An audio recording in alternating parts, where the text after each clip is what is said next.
Welcome to Washington Post Live. I'm David Ignatius, a columnist here at the Post. And today, as part of our continuing series about the path forward, we're happy to have as a special guest Julie Sweet, who is the chief executive of Accenture, the huge consulting and professional services company.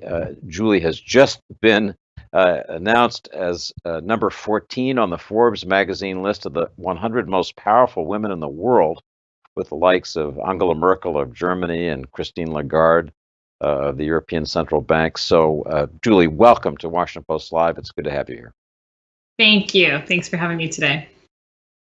So, Julie, let's begin with the heart of your business. At Accenture, your job is advising the world's biggest companies about their market and technology and transformation.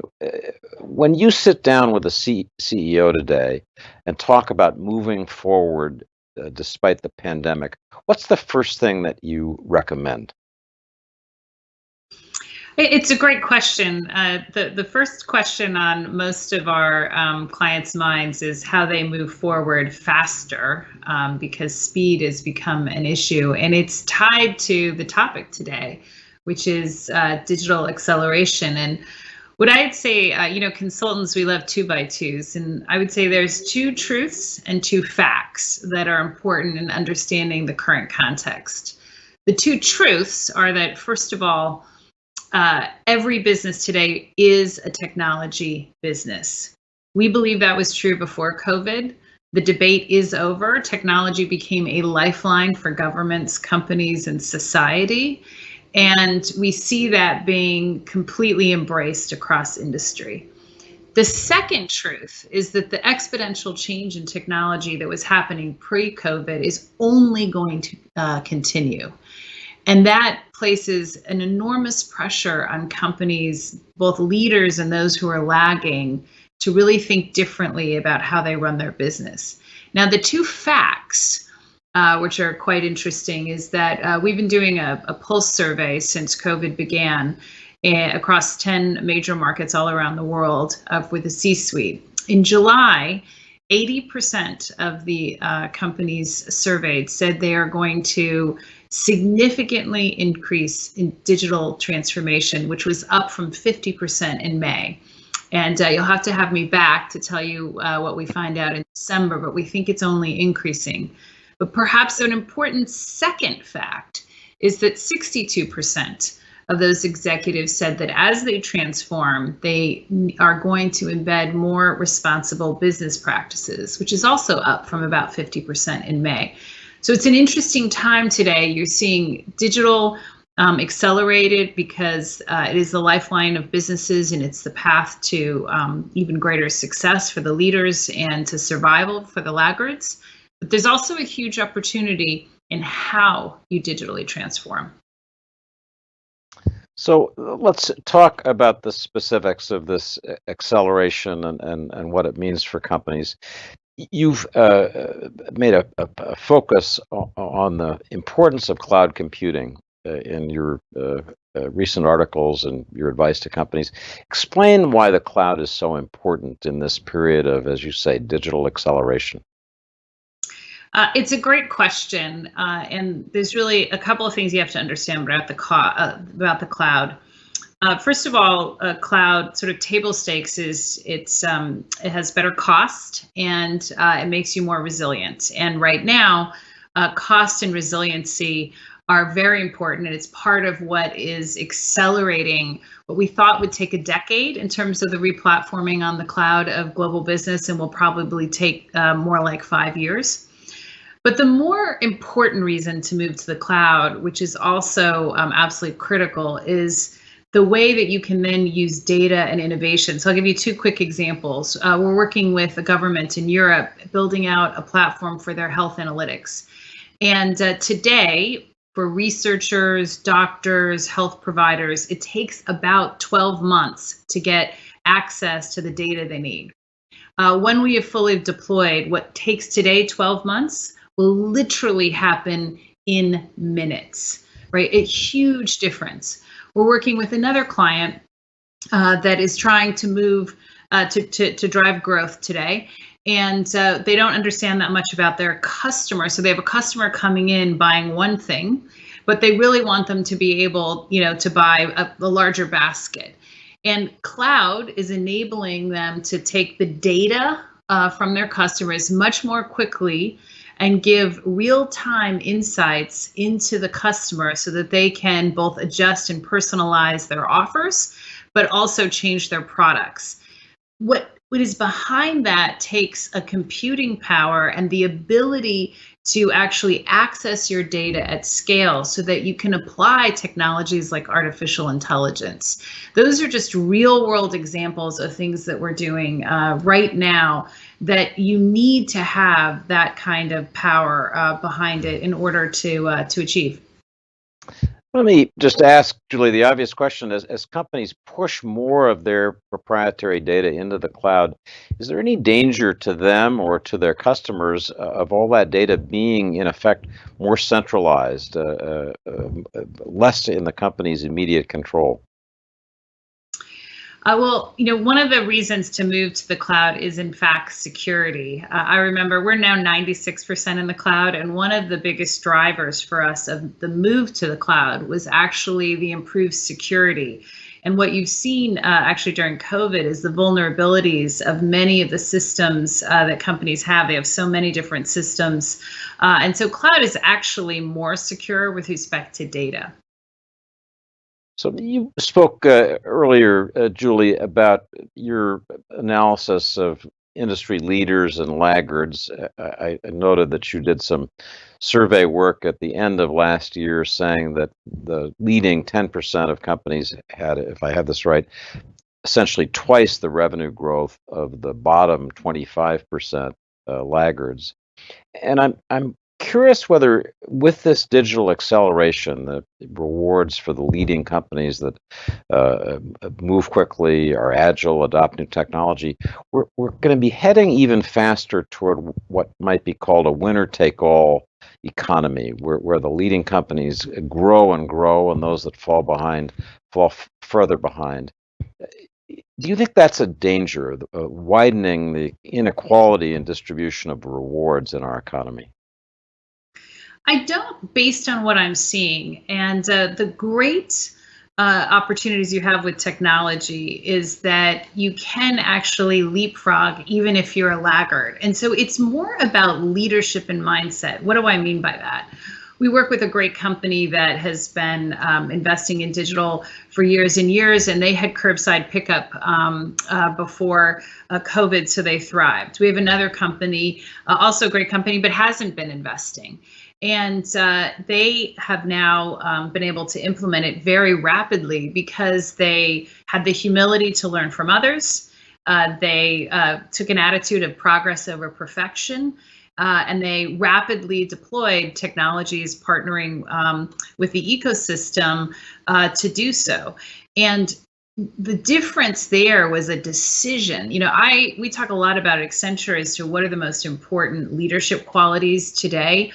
And after always do the right thing is leaders with competence, confidence, and humility, because they're learners, they build better teams, and they partner naturally. They're naturally collaborative.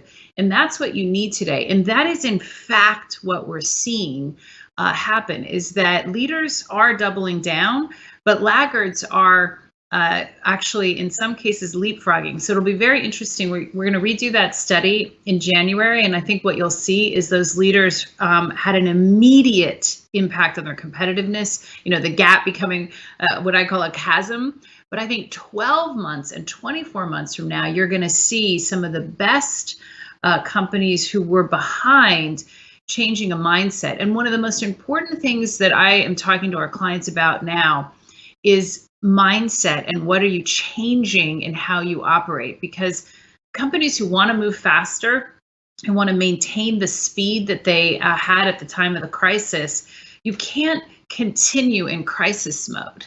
And so you have to challenge yourself. What am I going to change about my culture, about my ways of making decisions, and about my processes to industrialize speed and learning, and I would say humility into how we operate in order to succeed. So I'm curious, Julia, as you look across the range of industries and businesses in the U.S., we'll talk in a moment about the international landscape. What industries do you think are most in need of the kind of technology acceleration that you've been describing? It's really interesting because while certain industries are more behind, if you take, banking's really ahead on the front end, but not in the back end, not in moving to cloud. Insurance has been behind in many places. You have the energy industry, always an analytic-driven industry, but not a digitized industry. But in every single industry, you actually have leaders and laggards. So there's no industry where there aren't leaders. And if you kind of go back to the fundamental truths I began with, all industries today need to transform in order to deal with contactless, to find new sources of growth, to get more efficient. Cost pressure is there.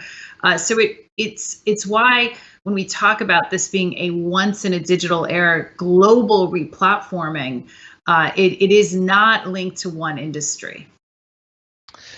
I get that, and you've talked about this moment of the pandemic as the great reset for business, but not everybody is going to successfully reset, and I'm curious whether what we're going to see over the next months and years is a shakeout in our economy where companies that adapt quickly will grow and thrive, and others just aren't going to make it. Is that a reasonable picture of what's ahead?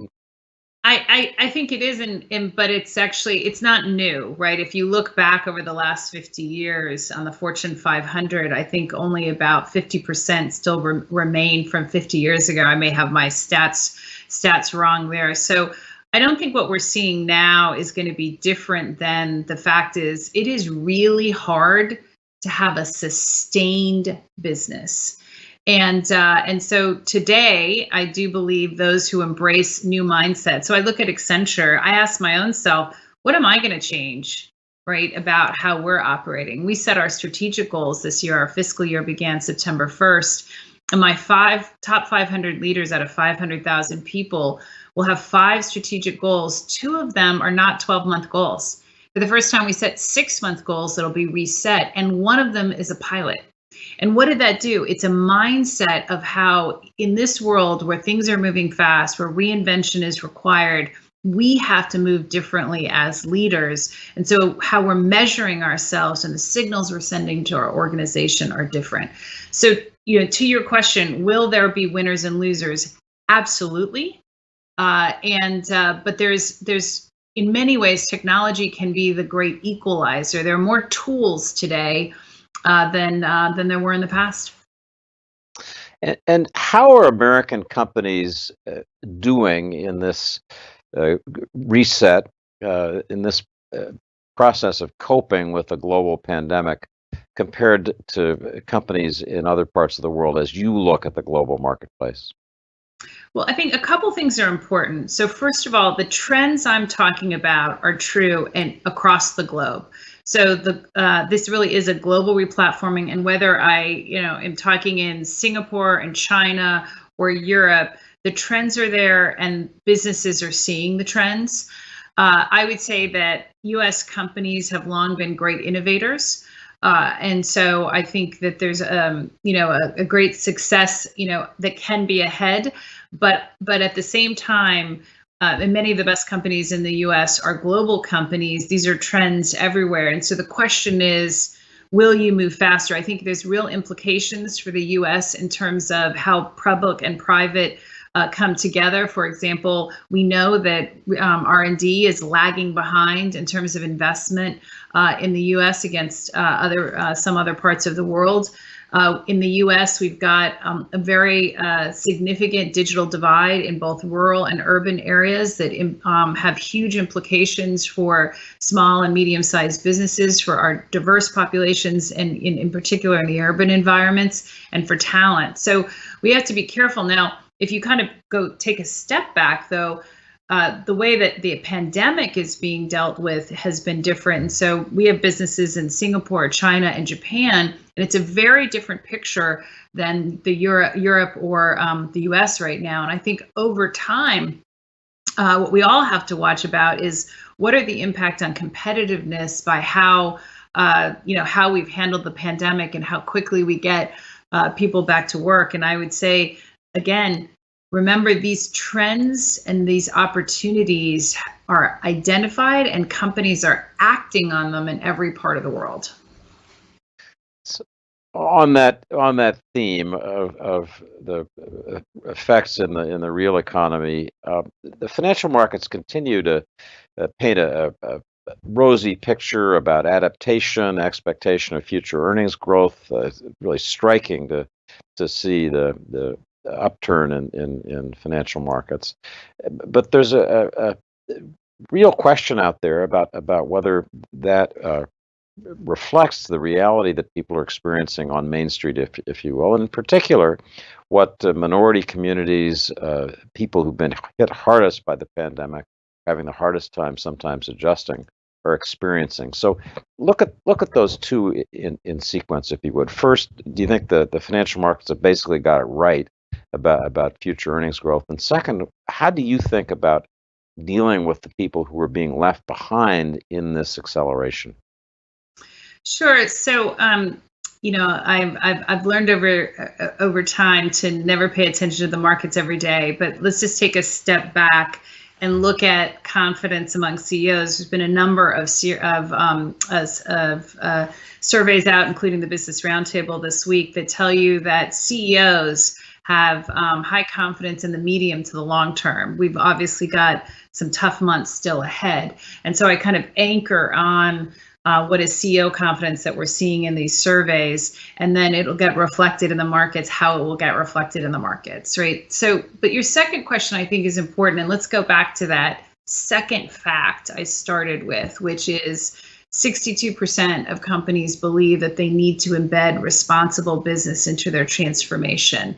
I believe there's a much more significant commitment, and you're seeing it in the numbers. And let me tell you, what does that look like? Let's take Best Buy, an incredible company.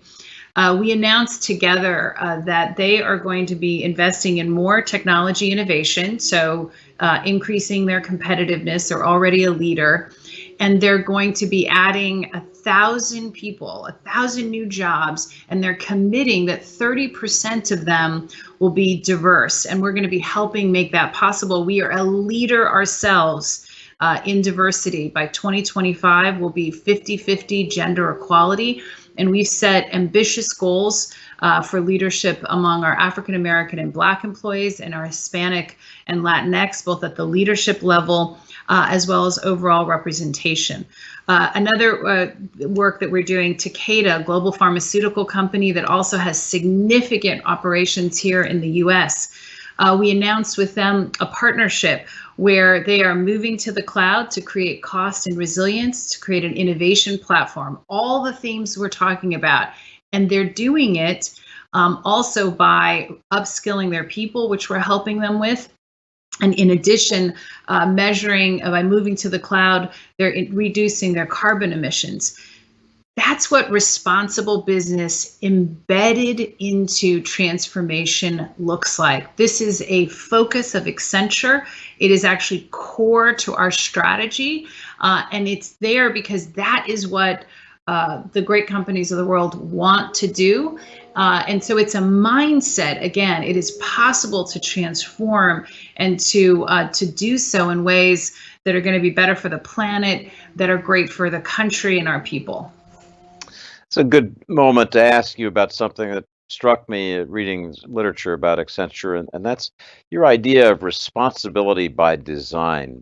You've been talking a little bit about that, but say a little bit more about how companies can build in the kinds of change that are going to make a difference for the companies themselves, but for our country and the world.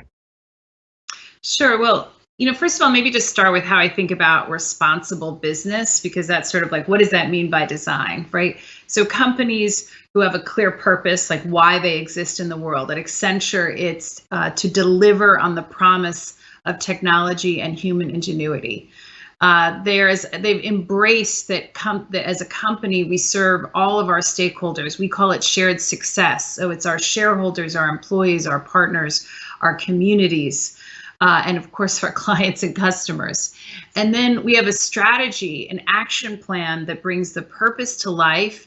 That is the how, right? And that intentionally says we're going to operate following the best practices, the best ESG practices, and as well as the UN Sustainable Development Goals. So that's how we look at responsible business. So how do you then embed it into your business? Well, for example, right, if you're redoing your supply chain, the question to ask yourself is, who should be at the table as you think about it? Do you have your compliance folks who are focused on anti-corruption and stopping the use of child labor in certain industries? Are they part of it? Because I will tell you that when we're building data lakes that provide better data and analytics to look at your supply chain, we can add third-party sources to that allow you to run algorithms that will also be able to identify better corruption risk or their use of child labor. That's embedding it by design. When every company right now is under cost pressure, what we've been doing, cost analysis for decades. What we've now added is a lens that says when you're looking, for example, at saving energy costs, are you also looking at what it would cost to switch to renewables? When you're looking at consolidating suppliers, is the result of getting better rates mean that you're stopping using small and medium-sized businesses or the diverse businesses that many of us have invested in our communities? So you put that social lens, and then you find the ways to get a win-win so that you're not inadvertently hurting these other very, very important goals as you think of your total responsibility. That's what responsible business looks like. It's not just words, it's different, but it requires you as CEO to say, I want my compliance people at the table, and it requires the compliance people to be business leaders with compliance expertise, to deeply understand the business so that you can get to win-wins, right? It requires us to ask different questions and then to hold your partners like Accenture accountable for investing and helping you achieve those goals. That's powerfully said, and it is a takeaway for me. One of the things that's on everybody's planning horizon is the arrival of a new presidential administration with President-elect Joe Biden. And one of the questions that we have is whether there may be a corporate tax increase during a Biden administration. What effect would that have? Would an increase in corporate taxation have for your clients, for American business? In particular, I'm curious about what effect you think it might have on the kinds of investment that you said earlier that you think are needed. David, it's so hard to speculate. Look, we think that there was a lot of progress made over the last 4 years with the tax reforms to make the U.S. more competitive from a tax perspective. And sort of any decisions around tax have to be thought through in terms of the impact on competitiveness, the use of the taxes. What I would say is, as the president-elect comes in, there are two really important things at the top of all of us as companies. First, how do we stop the pandemic and how do we deal with that? And it's been encouraging to see those plans. And the second is the fiscal stimulus. Again, the Business Roundtable, I'm on the board there. We just published our quarterly survey, and 83% of companies said that is the absolute top priority. And that is what we're hearing as well from the president-elect. We're very hopeful that fiscal stimulus will happen soon. We're all reading with eagerness the discussions and the bipartisan proposals that seem to be coming out of Congress now. So let's hope we don't have to wait until the president-elect is in office. We've been talking throughout our conversation about the technological change, the accelerated pace of change. These technological processes often mean the elimination of jobs. Machines, in effect, are able to do work replace humans. That's part of what the AI revolution is all about. Are you concerned about major job loss due to automation as an issue for the economy going forward? Obviously, our economy adapts, creates new jobs, but there is a more fundamental concern that you hear from a lot of thoughtful people that it may be difficult to deal with the rate of job loss in the future. How do you think about that? How do you advise your clients? First of all, my number one concern is the fact that we are not educating and training our people to deal with a digital world. Automation is a fact, and it is going to continue. You have examples like Best Buy, where they have invested in technology, they use AI, they use automation, and they're creating another 1,000 jobs. Right? The point is, are Americans able to take those jobs? Are we having graduates from high school with the basic skills and digital literacy? And the answer in many cases is no. And we know that. We have admired for years that we have incredible colleges and universities, and yet we are leaving many people behind when you look at K through 12 education. And we have got to stop that. We've got to change. We also, as companies, have a huge responsibility to reskill. And that's what's exciting about what we're seeing. In the Best Buy example, we're also reskilling. In the Takeda example, and I can give you many, many more, where companies are saying we want to reskill. And part of the impetus for that is, as you accelerate digital transformation, they're going to the market. They can't find people with the skills. But this is going to take education to be a priority. It's going to take everyone at the table willing to do things differently. I think that there's a lot of appetite for that. We just launched our strategy. We call it the 360-degree value that we're delivering. And the core of our strategy is that our clients want more than the financial case and the capabilities and the experience. They want us to help upskill their people, bring them inclusive and diverse teams, and partner with them around inclusion, diversity, and sustainability. And we're now measuring ourselves on how well we're doing that for our clients. And our strategies always start with our clients. So I have optimism, but we need to focus less on the impacts of technology. We know technology is our lifeline, and much more on how are we going to educate. We have an apprentice program that we started in 2016. We now have 700 professional apprentices from high school and two-year universities, two-year colleges at Accenture. And we need to together do that at scale. Something I'm sure many of our viewers would love to know your opinion about is how long this work from home economy is going to continue as we head into next year and hopefully widespread vaccination. Are we going to, in effect, keep working from home in many cases, or do you think we'll return to a workplace like the one that we remember pre-March? Look, I think we are living in a new reality. That reality means that there isn't something around the corner that says we're going to go back. I think we've learned a lot in the ability to work remotely. I get this question a lot. Oftentimes I get sort of who should work remotely, and the first answer I give you is that it's not about a role, it's about a task, right? And we've learned that there are some things that can be done remotely. But I would tell you, as a company that for decades have had, because we serve global teams and we have teams who work remotely, every day pre-COVID, this was a huge part of how we serve our clients, is that you do need to bring people together. And innovation, we absolutely are doing it now remotely. But that's not the best way, right? That's not the easiest way. And so as you kind of look forward, focusing less on, roles and more on tasks. The other very practical advice I would give you is that if you believe that someone really doesn't ever need to come into the office, then I would ask yourself 3 questions. Are they doing something that could be automated?